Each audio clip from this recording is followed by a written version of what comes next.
Hi, I'm Jennette, and I have written a book called Boss Cuddles versus Don Fifi, and today we're going to be reading chapter 15.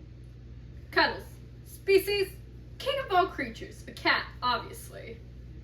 Age, 4, if it's even any of your business. Occupation, boss. The only real boss, the ruler of house and swamp.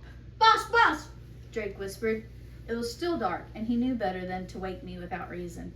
It had to be something bad. I didn't even bother to stretch as I came awake and sat. What is it?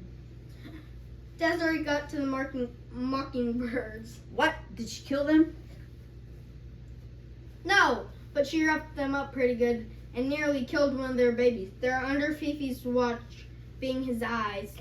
A growl rose to the back of my throat as the hackle stood straight up along the center of my back. I'm going to rip his eyes out and kill him. How dare he poach on my territory?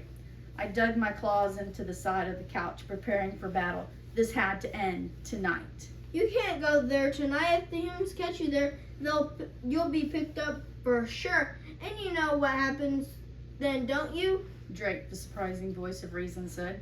Arrgh! I batted the new toy duck across the room that Snickers had brought me and began to pace around the room. We need a plan. That Fifi has to go. I've had enough of him. I was here first. I'm the one that runs this neighborhood, not some overindulgent catnip enthusiast who spends their time with riffraff and trashy strays. Drake sat in silence as I paced. Did you assist the mockingbirds when you discovered what had happened? Assure them it wasn't us, I asked.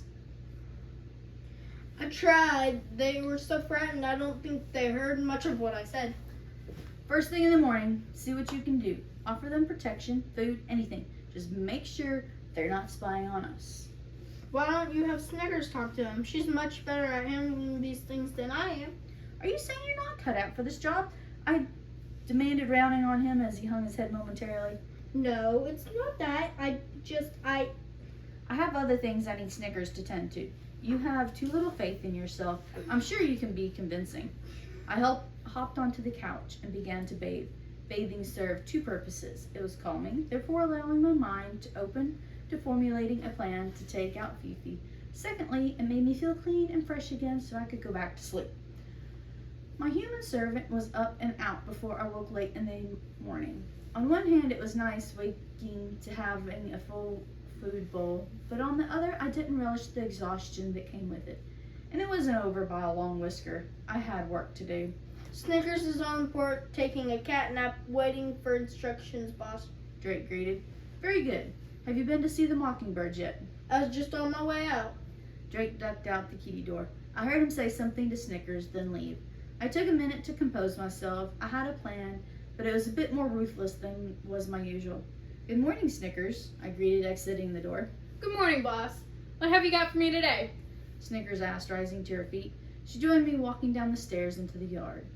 Did Drake fill you in on the incident with the mockingbirds? Yes. Fifi's gone too far this time. I need you to bring me Desiree tonight.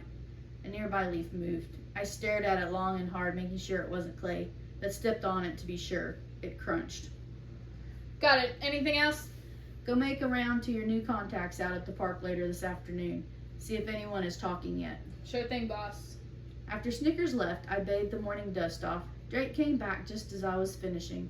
How'd it go? I asked, eager to make sure we had brought them to our side. They're still scared, but if we can guarantee them safety, they'll turn.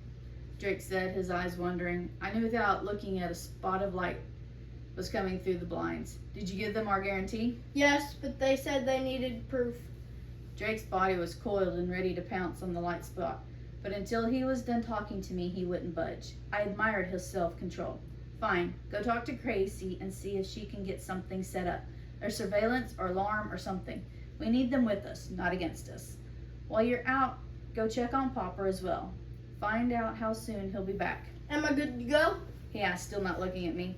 Yes, but before the word was halfway out of my mouth, he pounced, the light spot ever elusive. Thanks for listening and hope you'll join us next time for Chapter 16.